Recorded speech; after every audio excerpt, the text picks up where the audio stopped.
नमस्ते। आज हम बात करने वाले हैं एक बहुत ही दिलचस्प भाषा के बारे में। एक ऐसी भाषा जो हमारी पूरी कनेक्टेड दुनिया को आपस में जोड़ती है, रोड मैप से लेकर सोशल नेटवर्क तक। और इसका नाम है ग्राफ थ्योरी। चलिए सीधे एक सवाल से ही शुरू करते हैं। स्क्रीन पर जरा इस शक्ल को देखिए।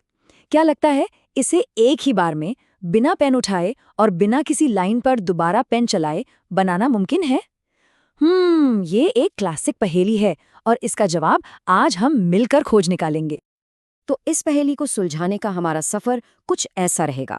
हम इस ड्राइंग पजल से शुरू करेंगे, फिर कनेक्शंस की भाषा सीखेंगे, हैंडशेकिंग के एक छिपे हुए राज को जानेंगे, यूलर के पाथ से इसका हल निकालेंगे, ट्रीज की एफिशिएंसी को समझेंगे और आखिर में कुछ मजेदार पहेलियों को हल करने की बारी सबकी होगी। तो पहला पड़ाव वही ड्राइंग पहेली। ये देखने में भले ही एक सिंपल सा डूडल लगे, पर यकीन मानिए ये ग्राफ थ्योरी के एक बहुत ही गहरे सिद्धांत का दरवाजा खोलता है। आप देखिए, इस पहेली को अगर सही तरीके से हल करना है तो हमें पहले कॉमन लैंग्वेज चाहिए होगी।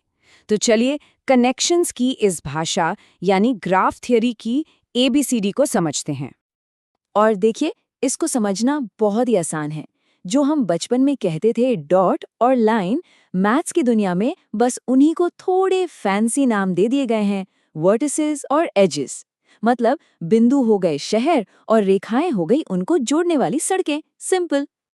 तो अगर हम इसकी फॉर्मल डेफिनेशन देखें तो एक ग्राफ बस कुछ बिंदुओं का यानी वर्टिसेस का और उनको जोड़ने वाली लाइनों का यानी एजेस का एक कलेक्शन है। मैथ्स में इसे G=V, लिखते हैं। अच्छा, अब ग्राफ भी ना कई अलग अलग तरह के होते हैं। सबसे पहले है सिंपल ग्राफ जो सबसे बेसिक है। फिर आता है डायरेक्टेड ग्राफ जिसमें सड़कों की तरह दिशा होती है, मतलब वन वे रोड्स। इसके बाद है वेटेड ग्राफ जहां हर कनेक्शन की एक वैल्यू होती है, जैसे दो शहरों के बीच की दूरी। और एक होता है कंप्लीट ग्राफ जहां हर कोई हर किसी से जुड़ा होता है। अब आते हैं एक बहुत ही मजेदार और कह सकते हैं एक जादुई नियम पर। इसे कहते हैं हैंडशेकिंग लेमा। ये किसी भी ग्राफ के अंदर छिपे एक गहरे राज को खोलता है। ये नियम क्या कहता है? ये कहता है कि अगर आप किसी ग्राफ के हर पॉइंट से निकलने वाली लाइनों यानी उसकी डिग्री को गिनकर सबको जोड़ दें तो वो टोटल हमेशा ग्राफ की कुल लाइनों की संख्या का डबल ही होगा। ये कोई ट्रिक नहीं है।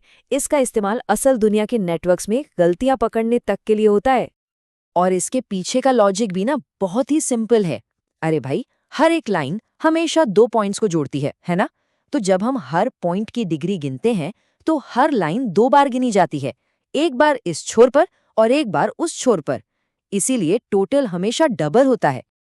और इसी लेमा से एक बहुत ही कमाल की बात निकल कर आती है, वो ये कि किसी भी ग्राफ में ऐसे पॉइंट्स जिनकी डिग्री ऑड हो, मतलब 1, 3, 5, उनकी गिनती हमेशा इवन होगी। यानी ऐसे पॉइंट्स या तो 0 होंगे या 2 या 4 या 6, कभी भी 1, 3 या 5 नहीं हो सकते। ये एक बहुत ही पावरफुल आइडिया है। ठीक है, तो अब हमारे पास वो औजार आ गया है जिसकी हमें जरूरत थी। चलिए अब वापस चलते हैं हमारी उस पहली पहेली पर और देखते हैं कि ये हैंडशेकिंग वाला राज उसे कैसे चुटकियों में हल करता है। तो जो हम करने की कोशिश कर रहे थे उसका एक मैथमेटिकल नाम है यूलर पाथ खोजना। यूलर पाथ मतलब एक ऐसा रास्ता जो ग्राफ की हर लाइन से गुजरे, और वो भी सिर्फ एक बार। तो कोई भी शक्ल बिना पेन उठाए बन सकता है या नहीं? इसका एक बहुत ही आसान सा टेस्ट है। स्टेप 1, हर पॉइंट की डिग्री गिनो। स्टेप 2, देखो कि ऑड डिग्री वाले कितने पॉइंट्स हैं। अगर 0 या ठीक 2 हैं तो हाँ, ये बन सकता है, और अगर 2 से ज्यादा है तो नामुमकिन है। देखिए कितना आसान और पावरफुल नियम है। अच्छा, यहाँ एक कंफ्यूजन अक्सर होता है, तो उसे क्लियर करना जरूरी है। यूलर पाथ हर एज यानी लाइन पर एक बार जाने की बात करता है। वहीं एक और चीज होती है हैमिल्टोनियन पाथ, जो हर वर्टेक्स यानी बिंदु पर एक बार जाने की बात करता है। दोनों में बहुत फर्क है। चलिए, अब जब हमने रास्तों वाली पहेली सुलझा ली है तो ग्राफ की एक बहुत ही खास और एफिशिएंट किस्म को देखते हैं, जिन्हें कहते हैं ट्रीज। ये आपको कंप्यूटर साइंस से लेकर नेटवर्क डिजाइन तक हर जगह मिलेंगे। तो ट्री क्या है? इसे आप सबसे एफिशिएंट नेटवर्क समझ सकते हैं। ये कनेक्टेड तो होता है, पर इसमें कोई फालतू का चक्कर या बंद लूप नहीं होता। मतलब कोई रिडंडेंट कनेक्शन नहीं, जैसे किसी कंपनी का ऑर्गेनाइजेशनल चार्ट या कंप्यूटर का फाइल सिस्टम। ये सब ट्री ही तो है।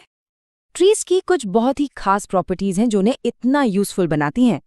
अगर एक ट्री में n पॉइंट्स हैं तो उसमें लाइंस हमेशा n-1 ही होंगी, ना एक ज्यादा ना एक कम। वो हमेशा कनेक्टेड होता है। जैसा हमने कहा, इसमें कोई साइकिल नहीं होता। और सबसे जरूरी बात, किन्हीं भी 2 पॉइंट्स के बीच जाने का सिर्फ और सिर्फ एक ही रास्ता होता है।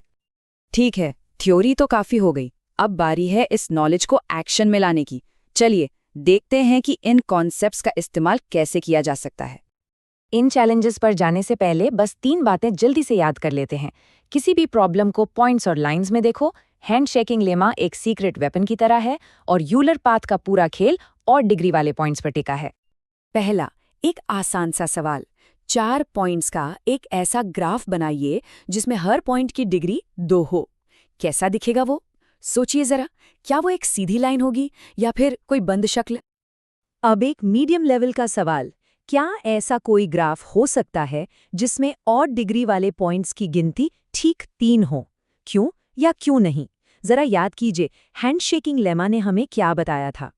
और आखिर में एक मजेदार और थोड़ा मुश्किल सवाल। मान लीजिए एक कनेक्टेड ग्राफ है जिसमें 6 पॉइंट्स हैं और 6 ही लाइंस हैं।